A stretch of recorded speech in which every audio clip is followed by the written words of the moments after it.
Hello everyone, स्वागत है आप सभी का मेरे यूट्यूब चैनल स्टडी वर्ल्ड 55 के आज के इस वीडियो में। जैसा कि आप लोगों को पता है कि मैं बिहार एसएससी इंटर लेवल के प्रैक्टिस सेट करवा रही हूँ। तो ये प्रैक्टिस सेट नंबर 8 है। बाकी का प्रैक्टिस सेट आप लोग मेरी चैनल पे जाके वीडियोस डाला हुआ है, आप जाके देख सकते हो।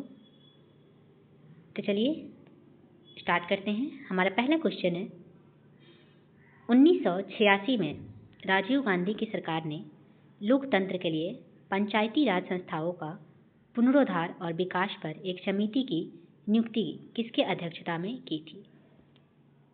ऑप्शन है एल.एम. सिंघवी, जी.वी.के. राव, वी.एन. गाडगिल या फिर अशोक मेहता। आंसर होगा ए, एल.एम. सिंघवी। 1986 में राजीव गांधी सरकार ने लोकतंत्र के लिए पंचायती राज संस्थाओं के पुनरुद्धार और विकास पर एक समिति की नियुक्ति की, जिसकी अध्यक्षता एल.एम. सिंघवी ने की थी। इसमें इनकी महत्वपूर्ण सिफारिशें क्या क्या थी? तो पंचायती राज संस्थाओं को संवैधानिक रूप से मान्यता देनी चाहिए, ग्राम पंचायतों को अधिक व्यवहारिक बनाने के लिए गांवों की मान्यता दी जानी चाहिए, गांवों में एक समूह के लिए न्याय पंचायत की स्थापना की जानी चाहिए, ग्राम पंचायत के पास अधिक वित्तीय संसाधन होनी चाहिए। तो ये सभी जो है इनकी सिफारिशें थी एल.एम. सिंघवी की। नेक्स्ट क्वेश्चन है, निम्नलिखित कथनों में से कौन सा सही है? इसमें से कौन सा कथन जो है सही है? तो ऑप्शन है राज्यसभा के 12 सदस्यों को राष्ट्रपति द्वारा नामित किया जाता है। ये बिल्कुल सही है, राज्यसभा के 12 सदस्यों को राष्ट्रपति के द्वारा नामित किया जाता है। तो पहला ही जो है इसमें सही है, तो आंसर हो जाएगा ए। बाकी का ऑप्शन भी देख लेते हैं। राज्यसभा के 12 सदस्यों को राज्यसभा के सभापति द्वारा नामित किया जाता है, ये गलत है। राज्यसभा के 15 सदस्य प्रधानमंत्री द्वारा नामित किए जाते हैं, ये भी गलत है। राज्यसभा के 15 सदस्य राष्ट्रपति द्वारा नामित किए जाते हैं, ये भी गलत है। तो आंसर हो जाएगा ए। नेक्स्ट क्वेश्चन है, सूची 1 तथा सूची 2 को सुमेलित करना है। तो इसमें आप लोग देख सकते हैं 5वीं पंचवर्षीय योजना। तो 5वीं पंचवर्षीय योजना कब हुआ था? तो 5वीं पंचवर्षीय योजना आपका 1974 में 5वीं पंचवर्षीय योजना थी। ए का 1। द्वितीय पंचवर्षीय योजना 1956 में हुआ था। 8वीं पंचवर्षीय योजना 1992 में, 7वीं 1985 में। तो ऑप्शन है 1, 2, 4, 3। 1, 2, 4, 3 किस में है? तो option number B is correct answer. Next question है, पिछड़े एवं विकासशील देशों के लिए रोलिंग प्लान का सुझाव किसके द्वारा दिया गया था? ऑप्शन है जी मेडल, W.A. लेविश, आर नर्कसे या फिर ए सैमुअलसन।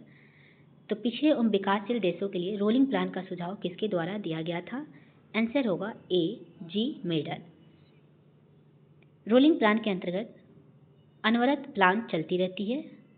वर्ष 1978 ईस्वी में प्रधानमंत्री मोरारजी देसाई के नेतृत्व वाले जनता पार्टी सरकार ने भारत के लिए इसे स्वीकार किया था। और ये जो है पिछड़े एवं विकासशील देशों के लिए रोलिंग प्लान का सुझाव गुन्नार मेडल द्वारा दिया गया था। नेक्स्ट क्वेश्चन है, निम्नलिखित में किस लोक नृत्य का संबंध असम राज्य से नहीं है? यहाँ पे जो पूछा गया है वो है असम राज्य से संबंध नहीं पूछा गया है, नहीं है। तो नट पूजा जो है ये असम से संबंधित है। चोंगली ये भी संबंधित है। बिहू ये भी संबंधित है। बधाई ये असम राज्य से संबंधित नहीं है। तो आंसर हो जाएगा डी, बधाई मध्य प्रदेश के बुंदेलखंड में खुशी के अवसर पर किया जाने वाला लोक नृत्य है। तो आंसर हो जाएगा डी, बधाई। नेक्स्ट क्वेश्चन है, निम्न में से कौन अर्थशास्त्री राष्ट्रीय आय पर दूरगामी कार्य किए? ऑप्शन है जगदीश भगवती, M.L. सेठ, professor Amartya Sen, VK. RV. Rao. Answer हो जाएगा डी, वी.के. आर.वी. राव। राष्ट्रीय आय पर भारतीय अर्थशास्त्री वी.के. आर.वी. राव ने दूरगामी कार्य किए थे। स्वतंत्रता से पूर्व राष्ट्रीय आय की गणना करने वाले अर्थशास्त्रियों में वी.के. आर.वी. राव भी थे। भारत के प्रथम अर्थशास्त्री आधुनिक भारत के दादा भाई नौरोजी को माना जाता है। नेक्स्ट क्वेश्चन है, एकाधिकार का अर्थ है? ऑप्शन है एकल क्रेता, अनेक विक्रेता, एकल विक्रेता या फिर अनेक क्रेता। एकाधिकार का अर्थ क्या है? आंसर होगा सी, एकल विक्रेता। एकाधिकार का अर्थ है जहां एकल विक्रेता हो और अनेक क्रेता हो। एकाधिकार व्यापार से जनता को हानि उठानी पड़ती है, इसमें व्यापारी को काफी लाभ होता है। एकाधिकार व्यापार के द्वारा व्यापारी सरकार एवं जनता पर प्रभाव रखता है। नेक्स्ट क्वेश्चन है, अंतर्राष्ट्रीय तिथि रेखा कौन है? ऑप्शन है विषुवत रेखा, 0 डिग्री देशांतर, 90 डिग्री पूर्व देशांतर या फिर 180 डिग्री देशांतर। तो अंतर्राष्ट्रीय तिथि रेखा कौन है? इसका आंसर हो जाएगा डी, 180 डिग्री देशांतर। नेक्स्ट क्वेश्चन है, कोणार्क मंदिर के देवता है? ऑप्शन है सूर्य, शिव, कृष्ण या फिर ब्रह्मा। कोणार्क मंदिर के देवता कौन है? तो आंसर हो जाएगा ए, सूर्य। सूर्य को कोणार्क मंदिर का देवता माना जाता है। मार्तंड का सूर्य मंदिर कश्मीर में स्थित है। नेक्स्ट क्वेश्चन है, भारतीय संविधान का कौन सा अनुच्छेद राज्य सरकार को ग्राम पंचायत के गठन का निर्देश देता है? ऑप्शन है अनुच्छेद 40, अनुच्छेद 32, अनुच्छेद 48 या फिर अनुच्छेद 78। आंसर होगा ए, अनुच्छेद 40। अनुच्छेद 40 राज्य सरकार को ग्राम पंचायत के गठन का निर्देश देता है। भारतीय संविधान के अनुच्छेद 40 को गांधीवादी दर्शन भी माना जाता है।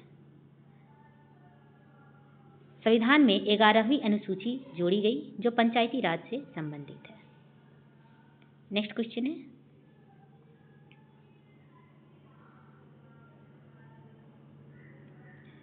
अवध राज्य को किसने ब्रिटिश भारत राज्य में विलय किया?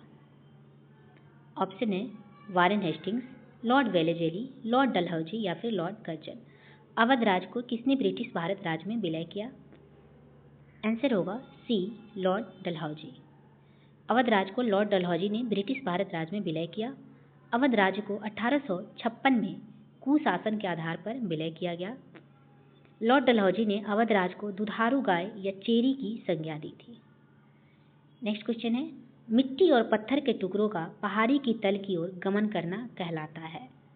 ऑप्शन है मृदा अपरदन, मृदा अवक्षेपण, नाइट्रोजन से युक्त होना या फिर ह्यूमस की कमी से ग्रस्त होना। आंसर होगा ए, मृदा अपरदन। नेक्स्ट क्वेश्चन है, प्यूर्टो रिको खाई निम्नलिखित में से किस महासागर में स्थित है? ऑप्शन है आर्कटिक महासागर, हिंद महासागर, अटलांटिक महासागर या फिर प्रशांत महासागर। आंसर होगा सी, अटलांटिक महासागर। मेरियाना गर्त, इसमें कुछ इंपॉर्टेंट मैं आपको गर्त बता देती हूँ। मेरियाना गर्त वो प्रशांत महासागर में है। टोंगा गर्त, टोंगा प्रशांत महासागर में। मिंडनाओ वो भी प्रशांत महासागर में है। सुंडा गर्त हिंद महासागर में जावा द्वीप पर है। नेक्स्ट क्वेश्चन है, बुशवेल्ड घास स्थल पाए जाते हैं। ऑप्शन है न्यूजीलैंड में, अर्जेंटीना में, दक्षिणी अफ्रीका में या फिर ऑस्ट्रेलिया में। बुशवेल्ड घास स्थल कहाँ पाए जाते हैं? आंसर होगा सी, दक्षिण अफ्रीका में। नेक्स्ट क्वेश्चन है, सूर्य से दूरी के अनुसार सबसे अंतिम ग्रह कौन है? ऑप्शन है बुध, शुक्र, नेपच्यून या फिर शनि। सूर्य से दूरी के अनुसार सबसे अंतिम ग्रह कौन सा है? आंसर हो जाएगा सी, नेपच्यून। सूर्य से दूरी के अनुसार सबसे अंतिम ग्रह जो है वो है नेपच्यून। नेक्स्ट क्वेश्चन है, निम्नलिखित में से किस खिलाड़ी ने कभी भी ओलंपिक पदक नहीं जीता है? ऑप्शन है सानिया मिर्जा, गगन नारंग, विजय कुमार या फिर विजेंद्र सिंह। इसमें से कौन सा जो है कभी ओलंपिक पदक नहीं जीता है? आंसर होगा ए, सानिया मिर्जा। सानिया मिर्जा ने कभी भी ओलंपिक पदक नहीं जीता है। गगन नारंग ने वर्ष 2012 में लंदन ओलंपिक में कांस्य पदक निशानेबाजी के लिए जीता था। विजय कुमार जो हैं वो दक्षिण भारतीय फिल्म अभिनेता हैं। विजेंद्र सिंह जो है वर्ष 2008 के बीजिंग ओलंपिक में कांस्य पदक बॉक्सिंग में जीता था। नेक्स्ट क्वेश्चन है, मौर्य वंश का अंतिम शासक कौन था? ऑप्शन है अशोक, बिंदुसार, उपगुप्त या फिर बृहदर्थ। मौर्य वंश का अंतिम शासक जो था वो है बृहदर्थ। आंसर होगा डी, बृहदर्थ। नेक्स्ट क्वेश्चन है, यात्री इब्न बतूता कहाँ से आया था? ऑप्शन है मोरक्को, फ्रांस, तुर्की या फिर मध्य एशिया। तो इब्न बतूता कहाँ से आया था? आंसर होगा मोरक्को। आंसर होगा ए, मोरक्को। इब्न बतूता 1333 ईस्वी में भारत आया था। मोहम्मद बिन तुगलक ने इब्न बतूता को दिल्ली का काजी 1333 ईस्वी में बनाया था। 1342 ईस्वी में इब्न बतूता को अपना दूत बनाकर मोहम्मद बिन तुगलक ने चीन भेजा था? इब्न बतूता ने अपना यात्रा वृतांत रिहला नामक किताब में लिखा है। नेक्स्ट क्वेश्चन है, किस राज्य की अर्थव्यवस्था को मनी ऑर्डर अर्थव्यवस्था कहा जाता है? ऑप्शन है छत्तीसगढ़, झारखंड, पंजाब या फिर उत्तराखंड। तो किस राज्य की अर्थव्यवस्था को मनी ऑर्डर अर्थव्यवस्था कहा जाता है? आंसर होगा डी, उत्तराखंड। उत्तराखंड की अर्थव्यवस्था को मनी ऑर्डर अर्थव्यवस्था कहा जाता है। मनी ऑर्डर अर्थव्यवस्था का अर्थ क्या है? तो इस अर्थव्यवस्था का आधार बाहरी स्रोत पर निर्भर करती है। आज की अर्थव्यवस्था खुली हुई अर्थव्यवस्था है। नेक्स्ट क्वेश्चन है, म्यांमार के प्रमुख धर्म कौन सा है? ऑप्शन है इस्लाम, जैन धर्म, ईसाई धर्म या फिर बौद्ध धर्म। म्यांमार का प्रमुख धर्म इसमें से कौन सा है? आंसर होगा डी, बौद्ध धर्म। थेरावाद बौद्ध धर्म म्यांमार का प्रमुख धर्म है। बुद्ध के पंचशील सिद्धांत का वर्णन छांदोग्य उपनिषद में मिलता है। नेक्स्ट क्वेश्चन है, अमीर खुसरो एक डैश थे? ऑप्शन है कवि, इतिहासकार, संगीतज्ञ या फिर ये तीनों। आंसर होगा डी, ये तीनों। अमीर खुसरो एक कवि भी थे, इतिहासकार भी थे और संगीतज्ञ भी थे। उन्हें तूतीय हिंद का उपनाम दिया गया था। अमीर खुसरो अलाउद्दीन खिलजी का दरबारी कवि था। अमीर खुसरो दिल्ली के 7 सुल्तानों का शासनकाल देखा था। त्यागराज दक्षिण भारत के अपने समय के महानतम संगीतज्ञ थे। नेक्स्ट क्वेश्चन है, मौलिक अधिकारों को लागू करने के लिए निम्नलिखित में से किसी न्यायालय द्वारा क्या जारी किया जा सकता है? ऑप्शन है डिक्री, अध्यादेश, रीट या फिर अधिसूचना।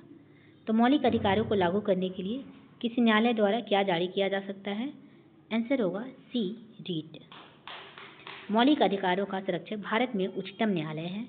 भारतीय संविधान के अनुच्छेद 32 के अधीन संवैधानिक उपचार का वर्णन है। अनुच्छेद 32 में 5 रीट जारी करने का अधिकार उच्चतम न्यायालय को है और उच्च न्यायालय अनुच्छेद 226 के अधीन भी 5 रीट जारी कर सकता है, जो है परमादेश, अधिकार परीक्षा, उत्प्रेषण, प्रतिषेध और बंदी प्रत्यक्षीकरण। नेक्स्ट क्वेश्चन है, कहाँ के वृक्ष वर्ष में कम अथवा अधिक समय के लिए पत्तियों से रहित हो जाते हैं? ऑप्शन है सदाबहार वन, मैंग्रोव वन, जंगली वन या फिर पर्णपाती वन। आंसर होगा डी, पर्णपाती वन। नेक्स्ट क्वेश्चन है,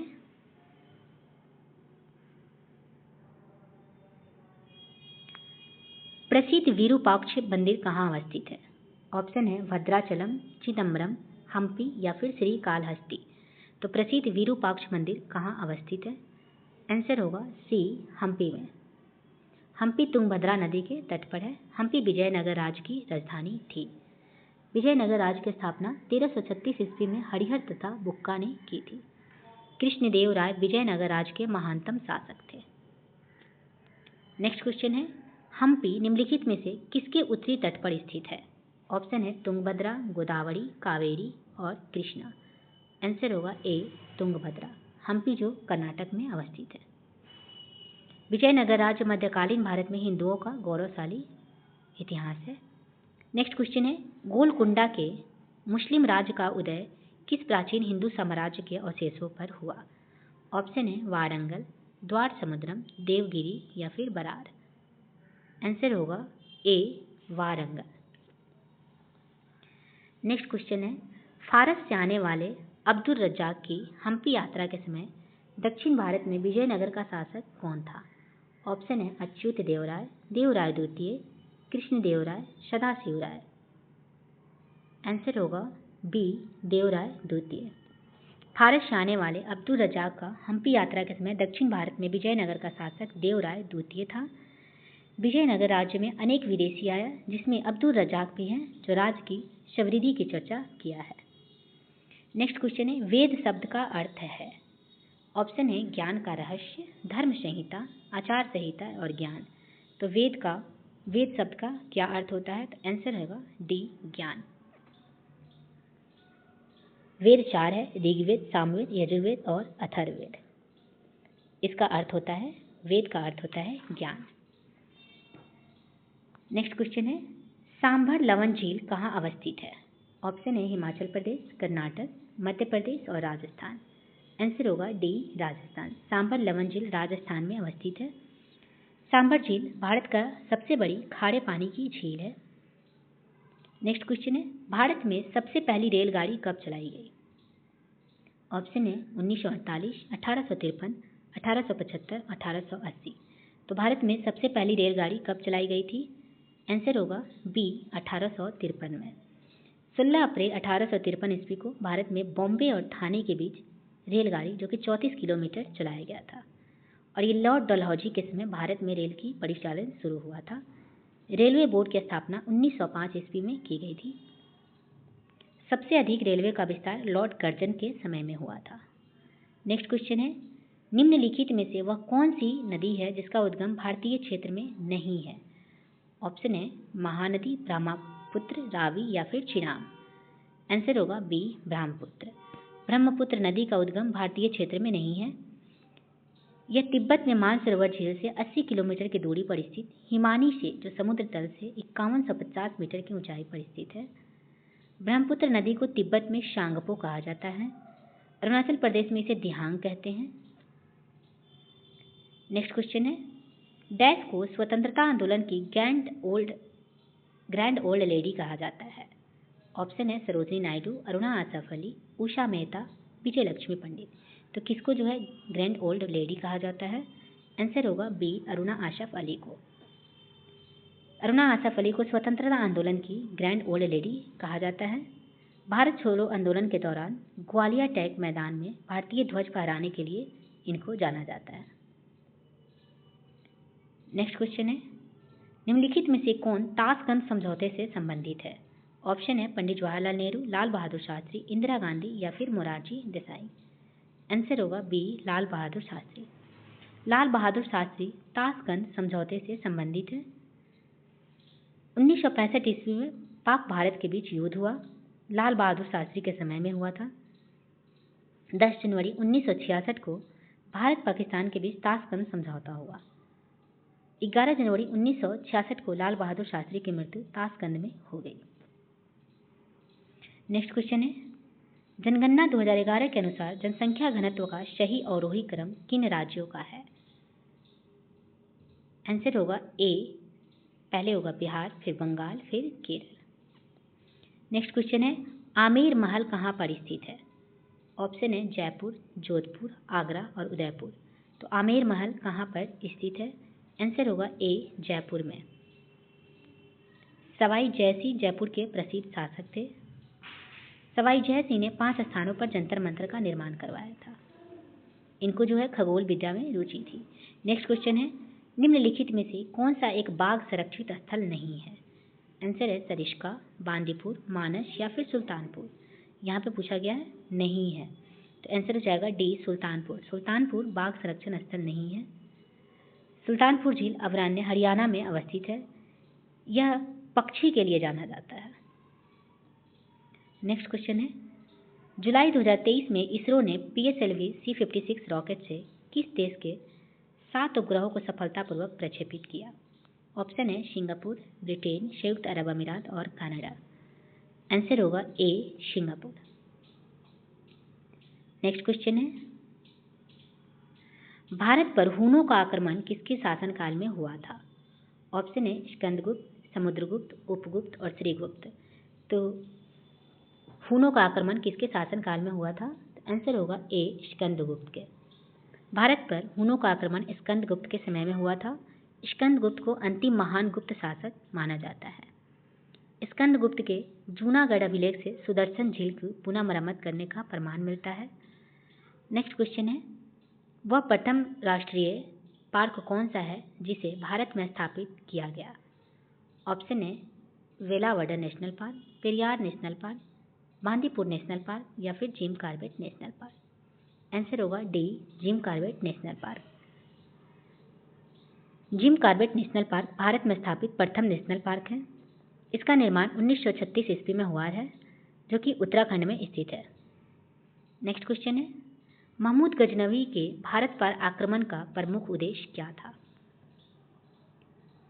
ऑप्शन है इस्लाम का प्रचार, गजनी साम्राज्य का विस्तार, मूर्तियों को तोड़ना, मंदिरों को लूटना, मध्य एशिया में एक बड़े साम्राज्य की स्थापना के लिए धन संग्रह करना। आंसर होगा डी महमूद गजनवी के भारत पर आक्रमण का मुख्य उद्देश्य जो था वो था मध्य एशिया में एक बड़े साम्राज्य के लिए धन संग्रह करना। महमूद गजनवी ने भारत पर 17 आक्रमण किए। पहला आक्रमण 1000 से 1001 ईस्वी में हिंदू शाही शासक जयपाल के विरोध में था। महमूद का अंतिम आक्रमण 1027 ईस्वी में जाटों के विरोध में हुआ था। नेक्स्ट क्वेश्चन है, निम्नलिखित में से तजाकिस्तान की राजधानी कौन है? ऑप्शन है रीगा, दुशांबे, ताशकंद और बिश्केक।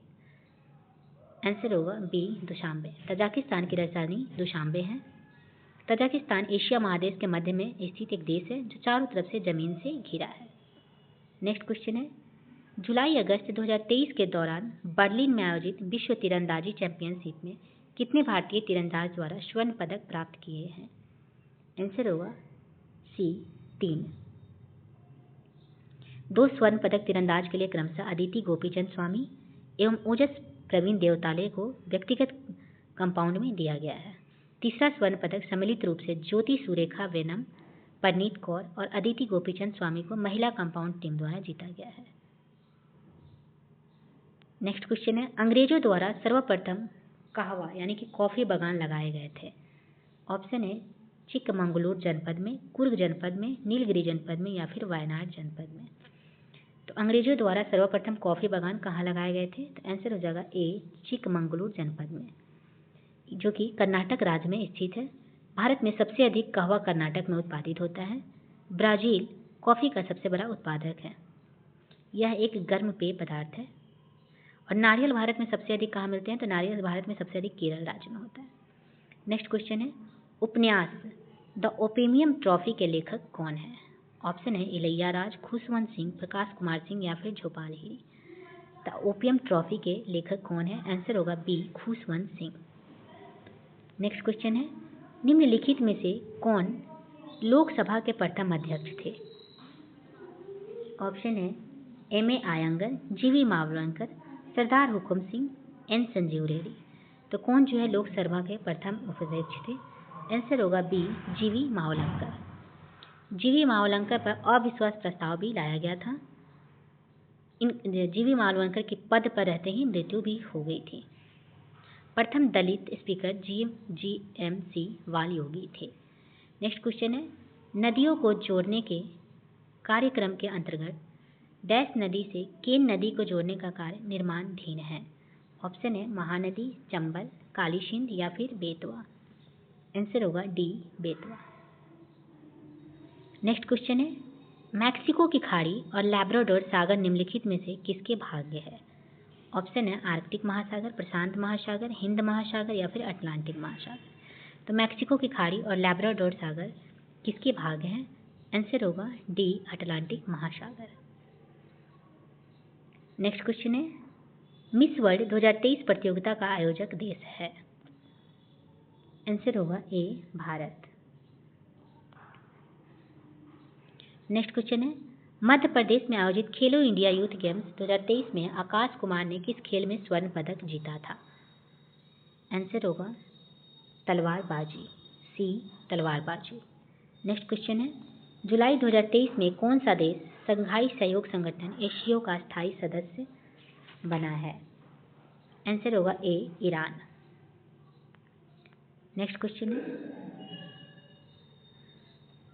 अपने रेल नेटवर्क का कौन सा राज्य द्वारा 100% विद्युतीकरण करने वाला भारत का पहला राज्य बन गया है? ऑप्शन है महाराष्ट्र, गोवा, हरियाणा या फिर केरल। आंसर होगा सी हरियाणा। अपने रेल नेटवर्क को हरियाणा राज्य 100% विद्युतीकरण करने वाला भारत का पहला राज्य बन गया है। 100% घरों में विद्युतीकरण प्राप्त करने वाला पहला राज्य गुजरात बना था और दूसरा जो है आंध्र प्रदेश बना था। 100% एलपीजी कनेक्शन वाला देश का पहला राज्य हिमाचल प्रदेश बना था। हर घर जल का पहला राज्य गोवा। पूरी तरह से डिजिटल बैंकिंग वाला देश पहला जो है राज्य कौन बना था? तो वो केरल बन गया था। नेक्स्ट क्वेश्चन है, आँख की रेटिना पर बनने वाला प्रतिबिंब समानुपाती होता है। ऑप्शन है वस्तु के आकार के वर्ग का, वस्तु के आकार के वर्गमूल का, वस्तु का आकार प्रतिबिंब का आकार, प्रतिबिंब का आकार या वस्तु का आकार। आंसर होगा डी प्रतिबिंब का आकार या फिर वस्तु का आकार। नेक्स्ट क्वेश्चन है, अनुदैर्घ्य तरंग संचरण में विदलन के स्थानों पर माध्यम का घनत्व और दाब सामान्य अवस्था की तुलना में होता है। ऑप्शन है अधिक, कम, बराबर या इनमें से कोई नहीं। आंसर होगा बी, कम। अनुदैर्घ्य तरंग संचरण में विदलन के स्थानों पर माध्यम का घनत्व और दाब सामान्य अवस्था की तुलना में कम होता है। अनुप्रस्थ तरंगों में कणों के कंपन की गति तरंग के संचरण की गति के लंबवत होती है। ध्वनि एक यांत्रिक तरंग है, न कि विद्युत चुंबकीय तरंग। ध्वनि निर्वात में गमन नहीं कर सकती है। नेक्स्ट क्वेश्चन है, लाल और हरा रंग को मिलाने से कौन सा रंग बनता है? ऑप्शन है मैजेंटा, श्वेत, पीला या फिर सयान। तो लाल और हरा रंग को मिलाने से कौन सा रंग बनता है? आंसर होगा सी, पीला। लाल, हरा और नीला रंग को प्राथमिक रंग कहते हैं। पीला, मैजेंटा एवं पीकॉक नीला को द्वितीयक रंग कहते हैं। नेक्स्ट क्वेश्चन है, जर्मेनियम क्रिस्टल में आबंध है। ऑप्शन है धात्वीय, सहसंयोजी, आयनिक या फिर वांडर वाल्स। आंसर होगा बी, सहसंयोजी। जर्मेनियम क्रिस्टल में सहसंयोजी आबंध है। जब दो सदृश या असदृश परमाणु अपनी भ्रामतन कक्षा के इलेक्ट्रॉन का आपस में साझा करके संयोग करते हैं, तब उनके बीच स्थित बंध को सहसंयोजन बंधन कहते हैं। नेक्स्ट क्वेश्चन है,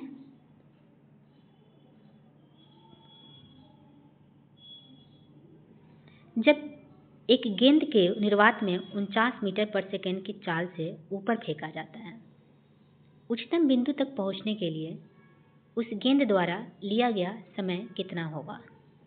ऑप्शन है 2.5 सेकेंड, 7.5 सेकेंड, 5 सेकेंड या फिर 1.5 सेकेंड। तो इसका फॉर्मूला अगर हम लगाएंगे, u जो कि दिया हुआ है 49 मीटर पर सेकेंड, म्यू यहाँ पे दिया हुआ है, तो इसका फॉर्मूला क्या होगा? तो इसका फॉर्मूला हो जाएगा T = U/G। तो u दिया हुआ है 49, g दिया हुआ है 9.8 मीटर पर सेकेंड स्क्वायर। इसको अगर डिवाइड करेंगे तो 5 सेकेंड आंसर आ जाएगा। आंसर हो जाएगा सी, 5 सेकेंड। नेक्स्ट क्वेश्चन है, परम शून्य ताप क्रम पर अर्धचालक की चालकता होती है। ऑप्शन है 0, 1, अनंत या फिर इनमें से कोई नहीं। आंसर हो जाएगा ए, 0। परम शून्य ताप क्रम पर अर्धचालक की चालकता 0 होती है। नेक्स्ट क्वेश्चन है, कैथोड किरणें हैं। ऑप्शन है इलेक्ट्रॉन की धारा, धनात्मक रूप से अवशोषित कण की धारा, अनावेशित कणों की धारा या फिर विद्युत चुंबकीय तरंगें। तो कैथोड किरणें क्या है? आंसर हो जाएगा ए, इलेक्ट्रॉनों की धारा। कैथोड किरणें इलेक्ट्रॉनों की धारा है। कैथोड किरणें केवल उच्च ऊर्जा वाले इलेक्ट्रॉनों का पुंज है। नेक्स्ट क्वेश्चन है, मानव शरीर में कहाँ पाचन एवं श्वसन मार्ग एक दूसरे को अतिक्रमित करते हैं? ऑप्शन है ग्रसनी में, भोजन नलिका में, श्वास नली में या फिर स्वर यंत्र में। आंसर होगा ए, ग्रसनी में। मानव शरीर में ग्रसनी में पाचन एवं श्वसन मार्ग एक दूसरे को अतिक्रमित करते हैं। ग्रसनी यह नासा गुहा के ठीक पीछे स्थित होता है। वक्ष गृह में एक जोड़ी फेफड़े होते हैं। यह लाल रंग का होता है, स्पंज की तरह। खाना के पाचन में पित्त महत्वपूर्ण भूमिका निभाती है। पित्त स्राव का स्रोत यकृत है और पित्त का भंडारण जो है पित्ताशय में होता है। नेक्स्ट क्वेश्चन है, लोहा लौह चुंबकीय होता है। ऑप्शन है सभी ताप पर, सामान्य ताप पर, 770 डिग्री सेल्सियस से अधिक ताप पर या फिर 770 डिग्री सेल्सियस से कम ताप पर। आंसर होगा डी, 770 डिग्री सेल्सियस से कम ताप पर लौह चुंबकीय होता है। वह तापमान जिस पर लौह चुंबकीय पदार्थ अनुचुंबकीय पदार्थ में बदल जाता है क्यूरी तापमान कहलाता है। लोहा, निकेल, मैग्नेटाइट लौह चुंबकीय पदार्थ होते हैं। सोना, चांदी, तांबा आदि प्रतिचुंबकीय पदार्थ हैं। नेक्स्ट क्वेश्चन है, किसमें एल्यूमिनियम नहीं होता है? किसमें जो है एल्यूमिनियम नहीं होता है? ऑप्शन है डायोलाइट, फ्लोरोस्पार, फेल्डस्पार या फिर माइका, किसमें एल्युमिनियम नहीं होता है? आंसर होगा बी, फ्लोरोस्पार। फ्लोरोस्पार का सूत्र CaF2 है। यह एक प्रमुख अयस्क बॉक्साइट Al2O3.2H2O है। नेक्स्ट क्वेश्चन है, कृत्रिम डायलिसिस का प्रयोग होता है। ऑप्शन है यकृत के प्रतिस्थापन में, आंत के प्रतिस्थापन में, वृक्क के प्रतिस्थापन में या फिर पित्ताशय के प्रतिस्थापन में। तो कृत्रिम डायलिसिस का प्रयोग कहाँ होता है? तो आंसर हो जाएगा सी, वृक्क के प्रतिस्थापन में। मनुष्य एवं अन्य स्तनधारियों में मुख्य उत्सर्जी अंग एक जोड़ा वृक्क है। वृक्क के बाहरी भाग को कार्टेक्स कहते हैं। वृक्क के आंतरिक भाग को मेडुला कहते हैं। प्रत्येक वृक्क लगभग वृक्क नलिकाओं से मिलकर बना होता है। 1,30,00,000 वृक्क नलिकाओं से मिलकर ये बना होता है, जिन्हें जो है नेफ्रॉन कहते हैं। नेक्स्ट क्वेश्चन है,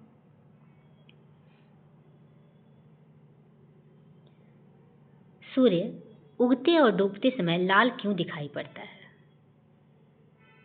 ऑप्शन है लाल रंग का विक्षेपण सबसे कम होता है, लाल रंग का विक्षेपण सबसे अधिक होता है, उस समय सूर्य की लालिमा बढ़ जाती है या फिर इनमें से कोई नहीं।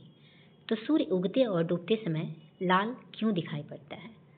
आंसर हो जाएगा ए, लाल रंग का विक्षेपण सबसे कम होता है। लाल रंग का विक्षेपण कम होने के कारण लाल रंग का प्रयोग सिग्नल में करते हैं। बैगनी रंग का विक्षेपण सबसे अधिक होता है। आकाश नीला दिखाई देता है क्योंकि नीला रंग का प्रकीर्णन सबसे अधिक होता है। नेक्स्ट क्वेश्चन है, ध्वनि तरंगे एक स्थान से अन्य स्थान तक किसी राशि x का स्थानांतरण करती है, वो राशि x कौन सा है? ऑप्शन है द्रव्यमान, वेग, तरंगदैर्घ्य या फिर ऊर्जा। आंसर होगा डी, ऊर्जा। ध्वनि तरंगे एक स्थान से अन्य स्थान तक ऊर्जा का हस्तांतरण करता है। ध्वनि के गुण एवं ध्वनि के चाल पर प्रभाव पड़ता है।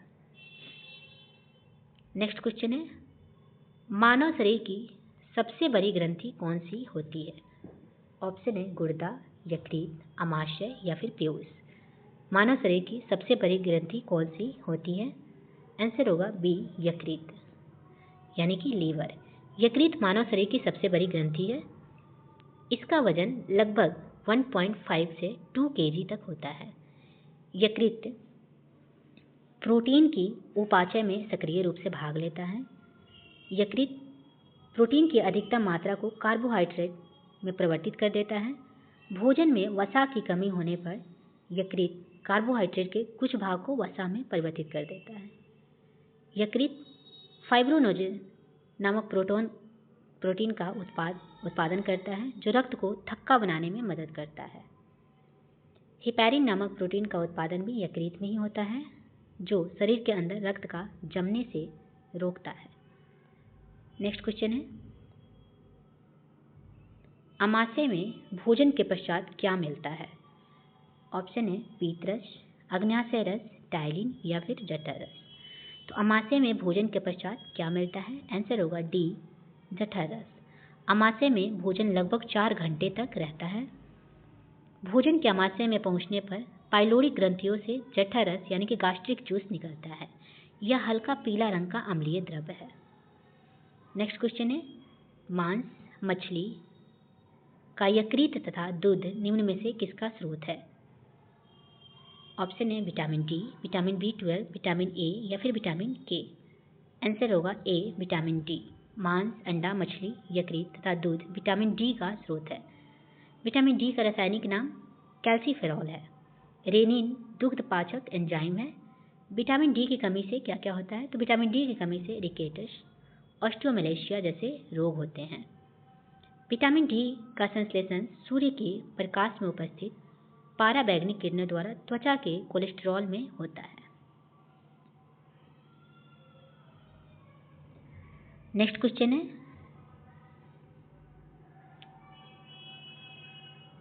रक्त समूह ओ को सर्वाधिक रक्तदाता कहा जाता है। इसमें निम्न में से कौन सा एंटीजन पाया जाता है? ऑप्शन है antigen A, antigen B, antigen A तथा बी दोनों, या फिर कोई एंटीजन नहीं पाया जाता है। तो रक्त समूह ओ में सर्वाधिक रक्त जाता जिसको कहा जाता है, इसमें कौन सा एंटीजन पाया जाता है? आंसर होगा डी, इसमें कोई भी एंटीजन नहीं पाया जाता है। मनुष्य के रक्तों में भिन्नता का मुख्य कारण लाल रक्त कण में पाई जाने वाली ग्लाइकोप्रोटीन है, जिसे एंटीजन कहते हैं। एंटीजन दो प्रकार का होता है, ए और बी। ए रक्त समूह में ए एंटीजन पाया जाता है, बी रक्त समूह में बी एंटीजन पाया जाता है। ए बी रक्त समूह में ए बी दोनों एंटीजन पाया जाता है और ओ रक्त समूह में कोई एंटीजन नहीं पाया जाता है। रक्त समूह का खोज किसने किया था? तो रक्त समूह का खोज कार्ल लैंडस्टीनर ने की थी। तो ओ में जो है रक्त समूह ओ में कोई भी एंटीजन नहीं पाया जाता है। नेक्स्ट क्वेश्चन है, एल्कीन का सामान्य सूत्र क्या है? एल्कीन का सामान्य सूत्र क्या है? आंसर होगा सी, CnH2n। एल्कीन का सामान्य सूत्र CnH2n होता है और एल्काइन का सामान्य सूत्र होता है CnH2n-2, एल्केन का CnH2n+2। नेक्स्ट क्वेश्चन है,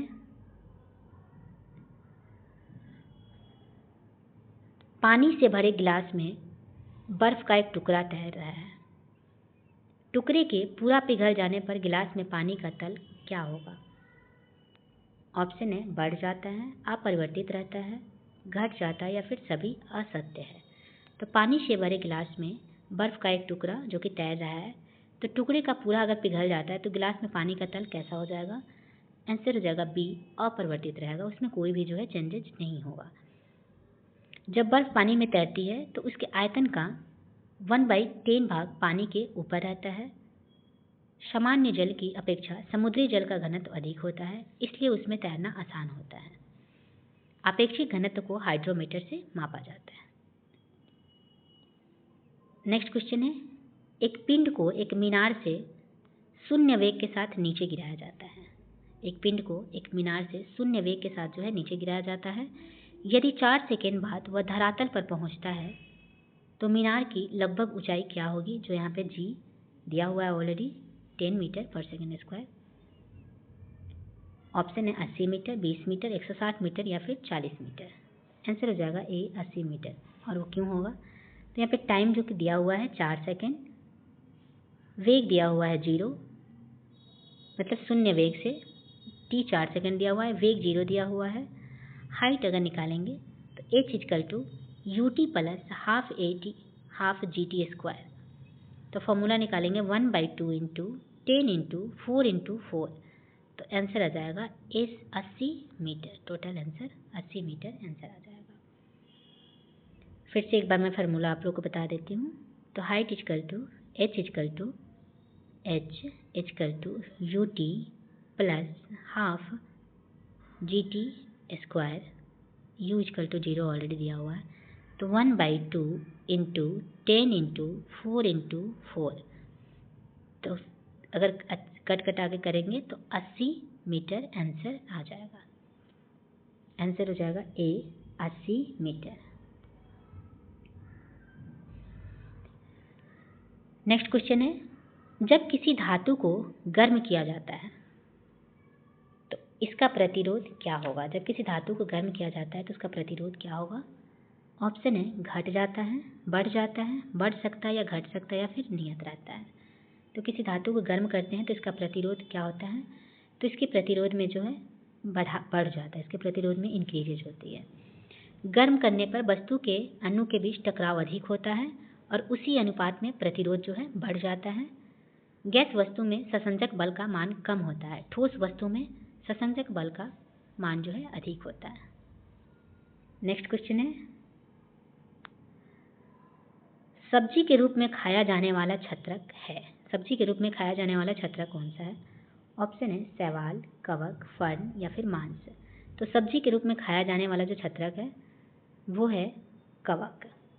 सब्जी के रूप में खाया जाने वाला छत्रक कवक है। हीरोइन, अफीम पोस्ता से प्राप्त होता है।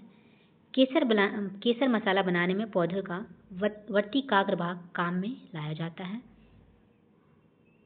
नेक्स्ट क्वेश्चन है, डीएनए संरचना का मॉडल किसने दिया? डीएनए संरचना का मॉडल किसने दिया? ऑप्शन है प्रिस्टले, मॉर्गन, हरगोविंद खुराना या फिर वॉटसन और क्रिक ने। तो डीएनए संरचना मॉडल वॉटसन और क्रिक के द्वारा तैयार किया गया था। आंसर हो जाएगा डी। डीएनए में डीऑक्सीराइबोज शर्करा होता है। डीएनए में 4 नाइट्रोजनी क्षार एडेनिन, गुआनिन, थाइमिन एवं साइटोसिन पाया जाता है। नेक्स्ट क्वेश्चन है, विटामिन ई महत्वपूर्ण स्रोत है। ऑप्शन है दालों में, मक्खन में, अंकुरित अनाजों में या फिर मछली के यकृत के तेल में। आंसर होगा सी, अंकुरित अनाजों में। विटामिन ई का महत्वपूर्ण स्रोत अंकुरित अनाजों में पाया जाता है। विटामिन ई का रासायनिक नाम टोकोफेरॉल है। तो इसकी कमी से जनन शक्ति कम होती है। विटामिन ए को क्या बोला जाता है? तो विटामिन ए को रेटिनॉल, विटामिन ए का रासायनिक नाम रेटिनॉल है। इसके स्रोत है हरी पत्तीदार सब्जियां, गाजर, यकृत, तेल, दूध, पनीर। विटामिन बी1 को थायमिन बोला जाता है। विटामिन बी2 को राइबोफ्लेविन। विटामिन सी एस्कॉर्बिक अम्ल। विटामिन डी को कैल्सीफेरॉल बोला जाता है। विटामिन ई को टोकोफेरॉल बोला जाता है। तो चलिए प्रैक्टिस सेट नंबर 8 आज समाप्त हुआ। तो वीडियो को यहीं समाप्त करते हैं। Thank you very much.